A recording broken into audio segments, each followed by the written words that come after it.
ಹೌದು, ದೇಶದಲ್ಲಿ ತಂತ್ರಜ್ಞಾನ ಕ್ರಾಂತಿಯಾಗುವುದಕ್ಕೂ ಮುನ್ನ ಜನರ ಮನರಂಜನೆಗಾಗಿ ಇದ್ದ ಏಕೈಕ ಸಾಧನ ಕೇಬಲ್. ಅದೇ ಕೇಬಲ್ ಮೂಲಕ ವಿವಿಧ ವಾಹಿನಿಗಳನ್ನು ಮನೆ ಮನೆಗೆ ತಲುಪಿಸಿ ಜನರಿಗೆ ಮನರಂಜನೆ ನೀಡುವ ಜೊತೆಗೆ ಲಕ್ಷಾಂತರ ಕುಟುಂಬಗಳಿಗೆ ಉದ್ಯೋಗ ನೀಡುವ ಆಸರೆಯಾಗಿದ್ದು ಇದೇ ಕೇಬಲ್. ಪ್ರಸ್ತುತ ಇಂಟರ್ನೆಟ್ ಯುಗದಲ್ಲಿಯೂ ಕೇಬಲ್ ತನ್ನ ಚಾರ್ಮ್ ಉಳಿಸಿಕೊಂಡಿದೆ. ಮಾತ್ರವಲ್ಲ, ಲಕ್ಷಾಂತರ ಕುಟುಂಬಗಳಿಗೆ ಉದ್ಯೋಗ ನೀಡಿದ ಖ್ಯಾತಿಗೂ ಪಾತ್ರವಾಗಿದೆ. ಆದರೆ ಪ್ರಸ್ತುತ ಬೆಸ್ಕಾಂನಿಂದ ಕೇಬಲ್ ಆಪರೇಟರ್ಗಳು ತೊಂದರೆ ಅನುಭವಿಸುವಂತಾಗಿದೆ ಎಂದು ಕೇಬಲ್ ಆಪರೇಟರ್ಗಳು ಸಚಿವರಿಗೆ ಮೊರೆ ಇಟ್ರ. ಇಂತಹ ಕೇಬಲ್ ಇದೀಗ ಬೆಸ್ಕಾಂಗಳೊಂದಿಗೆ ತೀವ್ರ ಸಂಕಷ್ಟ ಎದುರಿಸುವಂತಾಗಿದೆ. ಪ್ರತಿಯೊಂದು ಕಡೆ ವಿದ್ಯುತ್ ಸಂಪರ್ಕ ನೀಡಲು ನೆಟ್ಟಿರುವ ವಿದ್ಯುತ್ ಕಂಬಗಳ ಮೂಲಕವೇ ಕೇಬಲ್ ಎಳೆಯುವುದು ಗ್ರಾಮೀಣ ಪ್ರದೇಶದಲ್ಲಿ ಸಹಜ ಪ್ರಕ್ರಿಯೆಯಾಗಿದೆ. ಆದರೆ ಹಾಗೆ ವಿದ್ಯುತ್ ಕಂಬಗಳಿಗೆ ಕೇಬಲ್ ಕಟ್ಟಬಾರದು ಎಂಬುದು ಕಾನೂನು. ಇದರಿಂದ ವಿದ್ಯುತ್ ಕಂಬಗಳಿಗೆ ಪರ್ಯಾಯವಾಗಿ ಕೇಬಲ್ ಎಳೆಯಲು ಸಾಧ್ಯವಾಗದ ಸ್ಥಿತಿ ಕೇಬಲ್ ಆಪರೇಟರ್ಗಳಿಗೆ ಎದುರಾಗಿದ್ದು, ಪರಿಹಾರ ಒದಗಿಸಲು ಇದೀಗ ಇಂಧನ ಸಚಿವರಿಗೆ ಕೇಬಲ್ ಆಪರೇಟರ್ಗಳು ಮೊರೆ ಹೋದ್ರ.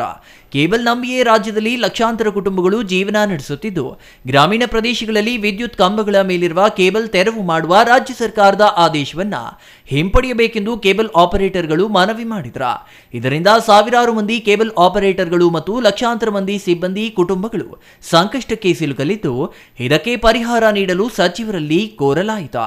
ಗ್ರಾಮಾಂತರ ಹೋಗ್ಬೇಕಾದ್ರೆ ಒಂದು ಹಳ್ಳಿಗೆ 30 ಕಲೆಕ್ಷನ್ 40 ಕಲೆಕ್ಷನ್ ಇದ್ರೂ 4 ರಿಂದ 5 ಕಿಲೋಮೀಟರ್ ವೈರ್ಗಳು ಹಾಕೊಂಡು ಹೋಗ್ಬೇಕು. ಅಷ್ಟಕ್ಕೂ ನಾವು ಹಣಕಾಸು ವ್ಯವಸ್ಥೆ ಮಾಡಿ ಈಗಿರೋ OTT ಇವು ಜಿಯೋ ಏರ್ ಫೈಬರು ಇವೆಲ್ಲ ಬಂದ್ಬಿಟ್ಟು ನಮ್ಮ ಕೇಬಲ್ ಕನೆಕ್ಟಿವಿಟಿ ಹಾಳಾಗೋಗ್ತಾ ಇದೆ.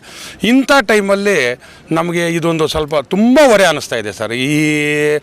ಈಗ ಏನು ಮಾಡ್ತಾ ಇದ್ದಾರೆ ಅಂದರೆ, ನೀವು ಕಂಬಗಳಿಂದ ತೆಗಿತೀರೋ ಇಲ್ಲ ನಾವು ಪ್ರೊಟೆಕ್ಟ್ ತೊಗೊಂಬಂದು ಪೊಲೀಸ್ ಪ್ರೊಟೆಕ್ಷನ್ ತೊಗೊಂಬಂದು ನಾವು ಕಟ್ ಮಾಡ್ತೀವಿ ಅಂತ ಹೇಳ್ಬಿಟ್ಟು ಇದು ಮಾಡ್ತಾ ಇದ್ದಾರೆ. KEB ಕಡೆಯಿಂದ ನೋಟಿಸ್ಗಳು ಇಶ್ಯೂ ಮಾಡ್ತಾ ಇದ್ದಾರೆ.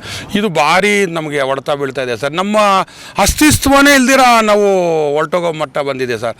ಇದ್ರಲ್ಲಿ ನಂಬಿಕೊಂಡು ಲಕ್ಷಾಂತರ ಜನ ಆಪ್ರೇಟರ್ಗಳಿದ್ದೀವಿ.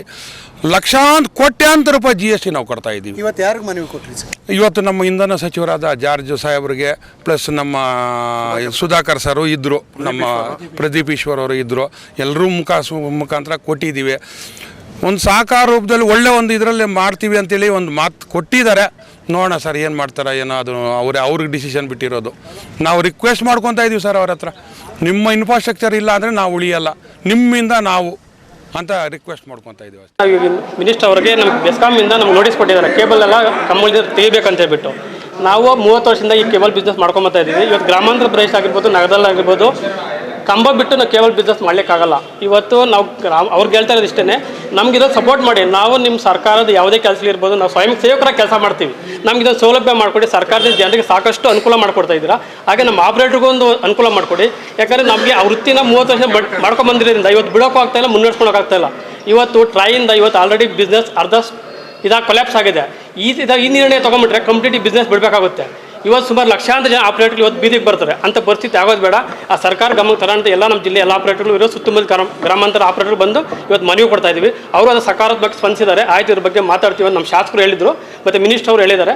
ನೋಡೋಣ ಮುಂದಿನ ದಿನಗಳು ಏನಾಗುತ್ತೆ. ಕೇಬಲ್ ಆಪರೇಟರ್ಗಳ ಮನವಿ ಆಲಿಸಿದ ಇಂಧನ ಸಚಿವ KJ ಜಾರ್ಜ್ ಈ ಸಂಬಂಧ ಉಪಮುಖ್ಯಮಂತ್ರಿ DK ಶಿವಕುಮಾರ್ ಅವರೊಂದಿಗೆ ಚರ್ಚೆ ನಡೆಸಿ ರಾಜ್ಯದ ಕೇಬಲ್ ಸಂಘಟನೆಯೊಂದಿಗೆ ಸಭೆ ಕರೆಯಲು ದಿನ ನಿಗದಿ ಮಾಡುವ ಭರವಸೆ ನೀಡಿದ್ದಾರೆ. ನಮ್ಮ ಮಿನಿಸ್ಟರ್ ಹೇಳಿದರು, ನಮ್ಮ MLA ಅವರು ಹೇಳಿದ್ದಾರೆ. ನಾನು ಅದನ್ನು ವಿಚಾರ ಮಾಡಿಬಿಟ್ಟು ಅವರಿಗೆ ಯಾರಿಗೂ ತೊಂದರೆ ಕೊಡಬೇಕಂದ್ರೆ ನಾವು ಸರ್ಕಾರ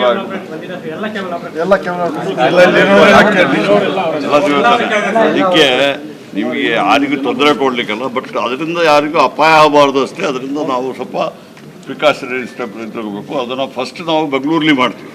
ಈಗಾಗಲೇ DCM ಅವರು ನಾವು ಬೆಂಗಳೂರಲ್ಲಿ ಮಾಡಿ ನಂತರ ಅದನ್ನು ಇಲ್ಲೇನು ಅಷ್ಟೇನು ಸಮಸ್ಯೆ ಇಲ್ಲ ಕಾಣ್ತಾ ಇದೆ. ನಮ್ಮ ಇವರು ಹೇಳೋದು ಅಂಥ ಸಮಸ್ಯೆ ಏನು ಕಾಣ್ತಾ ಇಲ್ಲ, ನೋಡೋಣ.